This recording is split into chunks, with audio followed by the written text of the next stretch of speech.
Bien le bonsoir YouTube et bienvenue sur la chaîne GG. Aujourd'hui on se retrouve pour une toute nouvelle vidéo, l'épisode numéro 6, les plus grands pays du football. Et aujourd'hui on s'attaque au deuxième pays le plus titré mondialement. Donc c'est parti pour l'épisode numéro 6 sur l'Italie. Alors déjà avant que la vidéo commence, faut savoir que l'Italie c'est un pays que footballistiquement que je n'aime pas plus que ça. Ils ont été très forts pendant des années, mais moi j'ai toujours en travers de la gorge cette fameuse finale face à Zidane et le fameux coup de boule. Je l'ai encore en travers de la gorge, donc voilà, c'est pas un pays que j'apprécie beaucoup, mais malheureusement je suis obligé de le faire parce que c'est l'un des plus grands pays footballistiquement en termes de titres. Donc voilà, c'est parti pour la présentation du pays. Il faut savoir que la fédération italienne de football a été créée en 1898, donc c'est un pays, oui, ça fait très longtemps qu'ils sont dans ce domaine-là, mais ils sont membres de la FIFA que depuis 1910. Leur premier match a eu lieu face à la France, le fameux rival, et c'était le 15 mai 1910, et ça s'est écolté par une défaite de l'Italie 6-2. Leur plus large victoire a eu lieu le 2 août 1948, et c'était face aux États-Unis, et ils ont gagné 9-0. Et leur plus large défaite a eu lieu le 6 avril 1924 face à l'Hongrie, et ils se sont inclinés sur le score de 7-1. Maintenant qu'on a posé les lignes de ce pays, on va passer au palmarès qui est très impressionnant. On va commencer tout doucement. Ils ont gagné une médaille d'or aux Jeux Olympiques en 1936, ils ont gagné une Coupe d'Europe, la seule de leur palmarès, en 1968. Mais le plus gros trait de leur palmarès reste quand même la Coupe du Monde, car ils l'ont gagné tout simplement 4 fois. Ils l'ont gagné en 1934, en 1938, en 1982 et bien évidemment en 2006. L'un des plus gros pays en termes de titres, tout simplement. On va poser les traits de ce grand pays qui a dominé le football pendant des années. Ils ont tout simplement roulé sur le football mondial et ils ont eu ce qu'on appelle une phase de creux avec un Euro 2016 complètement raté à mettre à la poubelle. Et le moins qu'on puisse dire, c'est qu'ils ne se sont pas rattrapés avec la Coupe du Monde 2018 car ils n'y étaient tout simplement pas du tout.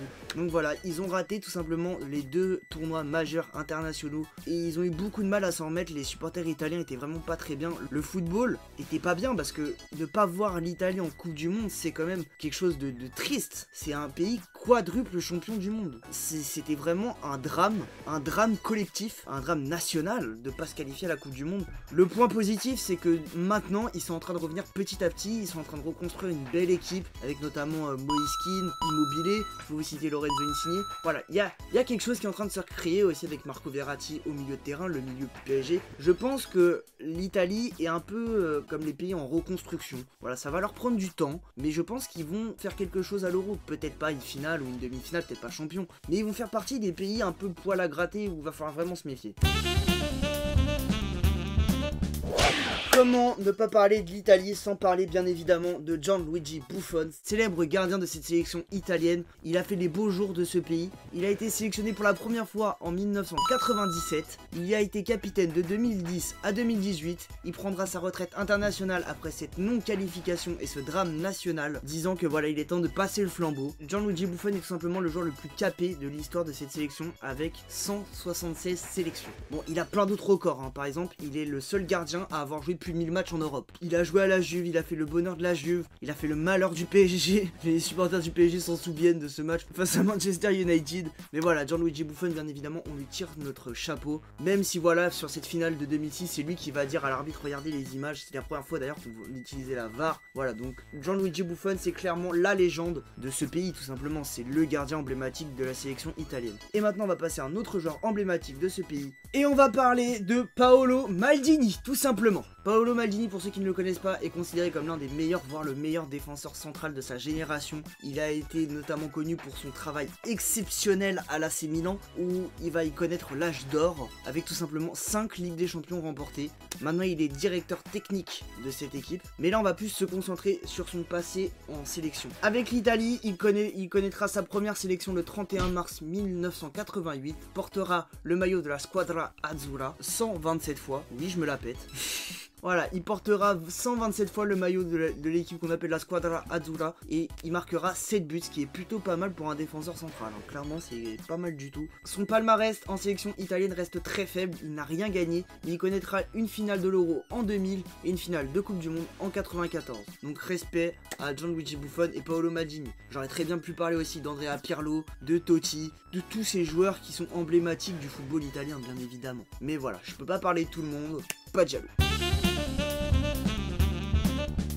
Pour cet épisode sur l'Italie, j'ai pas pris des fun facts qui concernaient la sélection en elle-même, mais plus le football italien. Vous allez voir, j'ai trouvé un site, il est à mourir de rire. C'est parti. Là, on va parler d'un match qui a eu lieu le 27 octobre 1954 qui opposait la Fiorentina à Piquoise. La deuxième mi-temps va reprendre et les supporters et les protagonistes, les 22 joueurs plus l'arbitre plus les spectateurs, vont avoir les yeux rivés vers le ciel et vont être totalement bouche bée parce qu'ils vont voir. Ils vont voir tout simplement dans le ciel des objets volants non identifiés, donc ce qu'on appelle clairement des ovnis, hein, très clairement. Sur le rapport de l'arbitre, il y a clairement écrit « J'ai suspendu le match à cause d'ovnis ». Donc voilà, c'est un truc de malade, vraiment. Un match de foot a été suspendu à cause de possiblement extraterrestres ou d'objets volants non identifiés. N'hésitez pas à cliquer sur le lien et lire parce qu'il y a toute une description, il y a même l'interview d'un joueur qui l'explique ce qu'il a vu. Il dit qu'en gros il a vu des trucs voler au-dessus du stade et qu'on était obligé d'arrêter le match, qu'on n'avait pas le choix. C'est une fact très drôle et très intéressant. On passe au deuxième. Alors il faut savoir que la musique fait partie intégrante du football, hein, que ça soit quand vous arrivez au stade, quand vous êtes dans les vestiaires, après le match,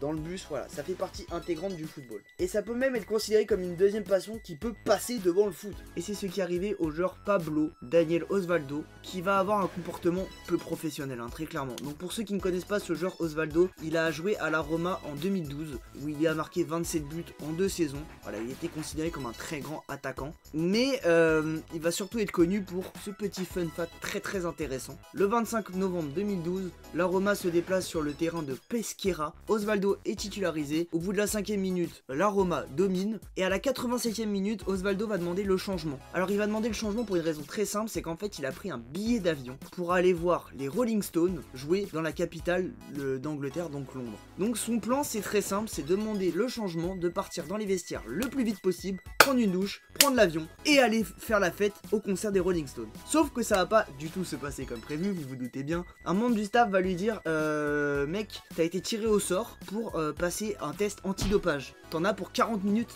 minimum. Donc du coup, il va faire ce fameux test. Il va se rendre avec beaucoup de retard à son vol. Et là, encore une fois, une galère de ouf. Le pilote lui dit, bah je peux pas te déposer à Londres, faut que je te dépose dans une ville un peu plus loin. Il doit prendre un chauffeur qui roule à 2 à l'heure. Et finalement, il arrive avec son ami au niveau de l'entrée du concert. Et là, la sécurité leur dit, bah écoutez, le show est terminé. Donc voilà, en gros, Osvaldo a voulu jouer un petit coup de Trafalgar et s'est pris un véritable coup de karma monumental. En gros, le karma lui a dit, bah t'es pas professionnel, tu sais quoi, t'auras ni la saveur de ta victoire, ni la saveur du concert des Rolling Stones. Et il le dira peu après dans une interview que c'était pas du tout un comportement professionnel et qu'il voilà, il regrette un peu ce qui s'est passé. Bon, finalement, il a passé une très bonne soirée avec son pote, il est allé dans un bar voisin, et il s'est bourré la gueule comme un joueur de foot classique après une victoire et après un concert raté. En tout cas, j'espère que cette petite vidéo t'a plu, n'hésite pas à dire en commentaire quel fun fact tu as préféré. Là, pour le coup, je me suis vraiment plus concentré sur les fun facts que sur la présentation du pays et tout ça, parce que quand j'ai trouvé le site,